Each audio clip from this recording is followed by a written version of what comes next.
नमस्कार दोस्तों, स्वागत है आप सभी लोगों का हमारे चैनल ट्रेडिंग विद अतुल में। आज हम बात करने वाले हैं जीटीएल इंफ्रा लिमिटेड के बारे में।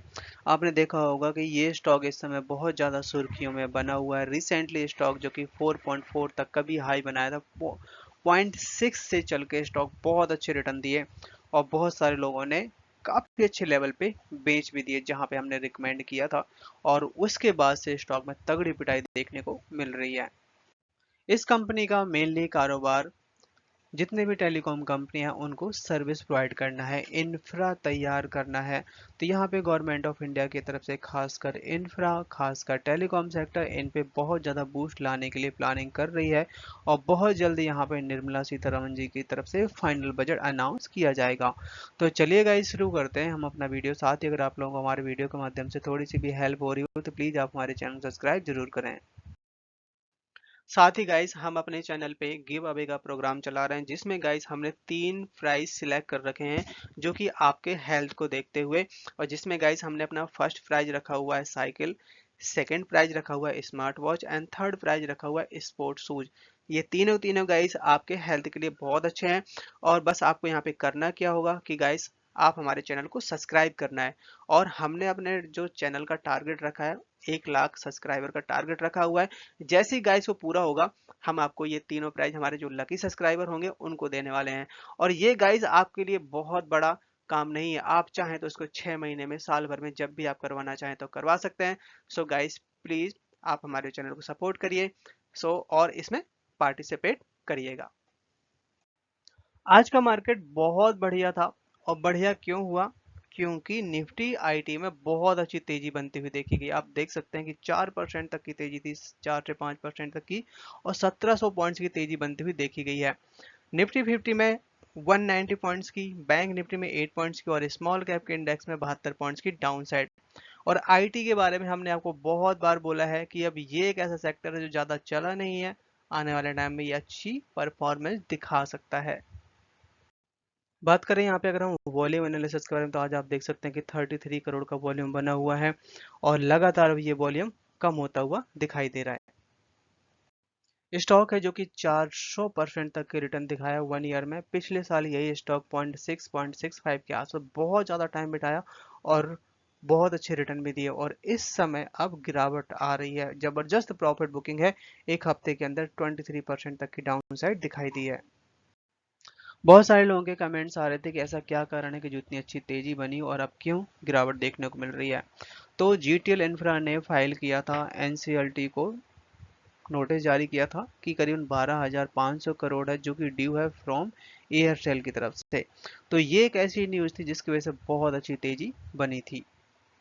अगर थोड़ा सा हम इस न्यूज़ के डीपली जाएं तो बताया जा रहा है कि यहाँ पे अभी जो फ्रेश पेटिशन दायर करी गई है जीटीएल इंफ्रा की तरफ से, इसमें करीबन 12,000 करोड़ के लिए करी गई है, क्योंकि यहाँ पे 500 करोड़ है जो कि यहाँ पे जीटीएल इंफ्रा ने रिसीव कर लिया गया है एयरटेल की तरफ से। बट यहाँ पे कंस्ट्रक्शन क्लेम है जो कि 12,000 करोड़ रह जाता है, जो कि अभी भी नहीं मिला है। बट अगर ये जो अमाउंट अगर मिल जाता है तो ये स्टॉक की जो मार्केट कैप है, इस स्टॉक का जो कामकाज है, काफ़ी अच्छा रहने वाला है। क्योंकि अगर देखा जाए तो ये भी कंपनी ऐसी है कि जो 12,000 करोड़ का इन्होंने काम किया, इसके लिए भी इन्होंने बैंकों से लोन लिया होता है। तो जिसकी वजह से क्या होता है कि जब बैंकों के जो लोन ज़्यादा होंगे तो जाहिर सी बात है कंपनी का प्रॉफिट कम आएगा, क्योंकि इंटरेस्ट में सारा पैसा चला जाता है। जिस तरीके से कंपनी का पैसा फंसा हुआ है, यहाँ पे कंपनी की टॉप मैनेजमेंट की तरफ से ब्यौरा भी दिया गया है कि लगभग लगभग कितना अमाउंट है जो अभी बैंक को चुकाना है। सो यहाँ पे आप देख सकते हैं कि लगभग लगभग 7,222 करोड़ है। ये बहुत बड़ा अमाउंट है जो कि यहाँ पे बैंकों के चुकाना है, और बहुत सारे अमाउंट है जो कि कंपनी का फंसा हुआ है जो कि अभी तक आया नहीं है। अगर वो पैसा आता है तो ये कंपनी को ज़्यादा प्रॉब्लम नहीं होने वाली। स्टॉक जैसी तेजी दिखा रहा था वैसे ही गिरावट भी देखने को मिल रही है, और यहाँ पे सेबी की तरफ से इसको एएसएम लिस्ट स्टेज 1 में डाला गया है। अब आने वाला है फाइनल बजट, वो आएगा अगले हफ्ते। और फरवरी में आपने देखा होगा कि इंटरिम बजट आया था, बट वो फाइनल नहीं था। तो यहाँ पे उम्मीदें जताई जा रही हैं कि खासकर टेलीकॉम सेक्टर को टैक्स रिलीफ मिल सकता है, और जिससे ज़्यादा से ज़्यादा 4G और 5G नेटवर्क को बढ़ावा दिया जा सके। क्योंकि अगर टेलीकॉम सेक्टर किसी भी कंट्री का स्ट्रॉन्ग है तो वहाँ पे जितनी भी उससे रिलेटेड जो भी काम है सबको बहुत आसानी से किया जा सकता है। ये तो बात थी टेलीकॉम सेक्टर को टैक्स में गवर्नमेंट ऑफ इंडिया ट्राई करेगी काफ़ी हद तक बेनिफिट दिलाने की। अब बात आ जाती है कि इंफ्रा कंपनियों के लिए भी गवर्नमेंट ऑफ इंडिया काफ़ी कुछ लाने वाली है। अभी बताया जा रहा है कि यहाँ पे 23 जुलाई के आसपास निर्मला सीतारमण जी की तरफ से फाइनल बजट अनाउंस किया जाएगा, जिसमें रोड ट्रांसपोर्ट और इंफ्रा मतलब हर तरीके से यहाँ पे बहुत सारी चीज़ें कवर की जाएंगी। इंडिया में बहुत सारी ऐसी जगह हैं जहाँ पे टेलीकॉम सेक्टर ज़्यादा अपग्रेड नहीं है, नेटवर्क भी नहीं आते, यहाँ तक कि 2G भी नहीं चलता। तो यहाँ पे गवर्नमेंट ऑफ इंडिया की तरफ से अमरनाथ यात्रा का आसपास का जो एरिया है उसको अपग्रेड करने की बात कही गई है। वहाँ पे सबसे पहले रिक्वायरमेंट पड़ने वाली है इंफ्रास्ट्रक्चर को अपग्रेड करने का, जिससे भारतीय एयरटेल, BSNL, रिलायंस, जियो और वोडाफोन आइडिया ये सब के सब अपने वहाँ पे सर्विस प्रोवाइड कर पाएंगे। क्योंकि वहाँ बताया जा रहा है कि अमरनाथ के आसपास का जो एरिया है करीबन 82 साइट्स हैं जो कि एक्टिव हो जाएंगी, और जिसमें आप देख सकते हैं कि 31 न्यू साइट्स रहने वाले जहाँ पे इंस्टॉल करना पड़ेगा, और जिससे काफ़ी ज़्यादा कनेक्टिविटी बढ़ेगी और जिससे वहाँ पे जो भी श्रद्धालु आते हैं दर्शन करने उनके लिए भी दिक्कत नहीं होगी। टेलीकॉम मिनिस्टर ने सारे के सारे टेलीकॉम की मैनेजमेंट को बुलाया है, और अब यहाँ पे जो भी प्रॉब्लम्स हैं, क्या रोड मैप बनाया जा सकता है, कैसे इनको रिफॉर्म किया जा सकता है, एक बड़ी मीटिंग होने वाली है। और ये जो मीटिंग है आपकी 16 जुलाई को होगी, और साथ साथ यहाँ पे जिस तरीके से जो जो प्रॉब्लम्स आ रही हैं कैसे इनको रिफॉर्म किया जा सकता है उस पे सारा डिस्कशन होने वाला है। क्योंकि अभी जो गवर्नमेंट बनी है यहाँ पे ज्योतिराव सिंधिया को टेली कम्युनिकेशन मिनिस्टर बनाया गया है, तो हो सकता है कि यहाँ पे कुछ नए डिसीजन भी आ सकते हैं। आज के दिन स्टॉक ने हाई बनाया 3.28 का, लो बनाया 3.18 का, क्लोजिंग दिए 3.18 पे, 5% तक की डाउनसाइड दिखाई दी है। चार्ट में नजर डाली जाए तो जैसे आप देख सकते हैं कि स्टॉक 4.3 तक गया था, और वहीं पे हमने आपको स्टॉप लगाने की बोली थी कि करीबन 4.2 या 4 पे स्टॉप लगाएं, और वहां से स्टॉक गिरा है बहुत तगड़ा। अब यहाँ पे इसका जो सपोर्ट है आपका 2.6 के आसपास रहने वाला है। टेलीकॉम सेक्टर के लिए एक बड़ी खबर आती हुई देखी जा रही, खासकर मैन्युफैक्चरिंग कंपोनेंट के बारे में।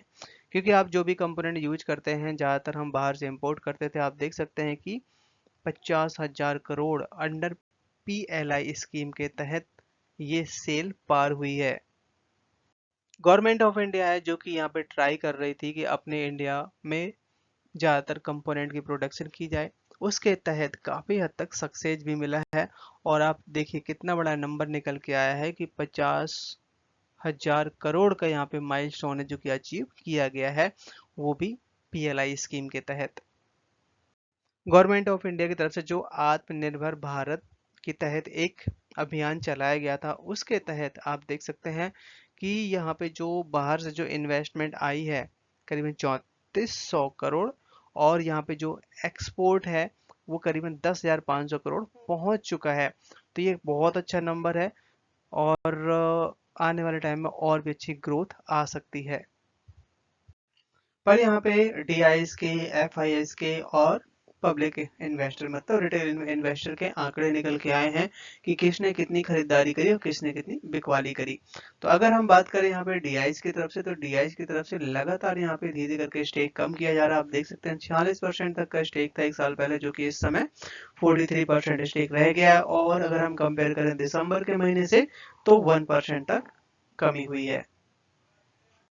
FII के आंकड़े अगर देखे जाएं तो यहाँ पे ज़्यादा खरीदारी तो नहीं है, बट दिसंबर के क्वार्टर था जो कि Q3, उसमें 0.1% तक था, जो कि इस समय 0.12% कर दिया है। पर यहाँ पे रिटेल इन्वेस्टर की तरफ से काफ़ी अच्छी खरीदारी है। 50% तक का स्टेक था एक साल पहले, जो कि इस समय 53 और 54 के आसपास पहुंच चुका है। स्टॉक है जिसमें तेजी तो आनी ही थी, और आप देख सकते हैं कि बहुत अच्छी यहाँ पे खरीदारी कर रखी है DIs की तरफ से। यूनियन बैंक जो कि 12%, central bank 7%, bank of Baroda 6%। आप देख सकते हैं कि आईसीआईसीआई बैंक जो बड़े से बड़े बैंक हैं जिन्होंने 5 से 4% तक की होल्डिंग कर रखी है। एलआईसी ने 3.5% तक की होल्डिंग। तो आप सोच सकते हैं कि ये जो खरीदारी और ये जो तेजी बन रही है इसके पीछे कारण क्या है। जिस तरीके से स्टॉक में तेजी बन रही है, बहुत सारे लोगों के कमेंट्स ये भी थे कि एक बार इसके रिजल्ट भी देखते हैं कि कैसे परफॉर्म कर रहा है। तो यहाँ पे आप देख सकते हैं कि ये अपने पास एक साल का डेटा है, मार्च 2023 से लेकर 2024 के बीच में। कंपनी की सेल है लगातार ठीक ठाक सी है, एक एवरेज सी है, ऐसा नहीं कि बहुत कम हो रही है बहुत ज़्यादा हो रही है। अदर इनकम है वो जरूर कम हुई है, जो कि 15 करोड़ से केवल 3 करोड़ रह जाती है। टोटल इनकम है जो कि इस बार कम आई है, जो कि पिछले साल के क्वार्टर में काफ़ी अच्छी थी। बट अगर हम कंपेयर करें दिसंबर के क्वार्टर से मार्च क्वार्टर में लगभग लगभग सेम है। खर्चे हैं, खर्चे काफ़ी कम हुए हैं। अगर आप देखेंगे पिछले साल मार्च 2023 में 1000 करोड़ के आसपास इनका खर्चा था, जो कि इसमें 340। तो इस पे काफ़ी कंट्रोल किया है, कॉस्ट कटिंग की है। अब बारी आती है कंपनी जो इंटरेस्ट बहुत ज़्यादा लग रहा है। आप देख सकते हैं कि करीबन 200 करोड़ का इंटरेस्ट पे किया है। टैक्स जीरो है और नेट जो लॉस है 214 करोड़। तो मतलब मार्च 2023 एक साल पहले करीबन 750 करोड़ का लॉस था, जो कि इस बार 214, मतलब कि एक एवरेज सा काम कर रही है। और इस बार के रिजल्ट का यहाँ पे बेसब्री से इंतजार रहेगा, आई थिंक अच्छे ही आएंगे।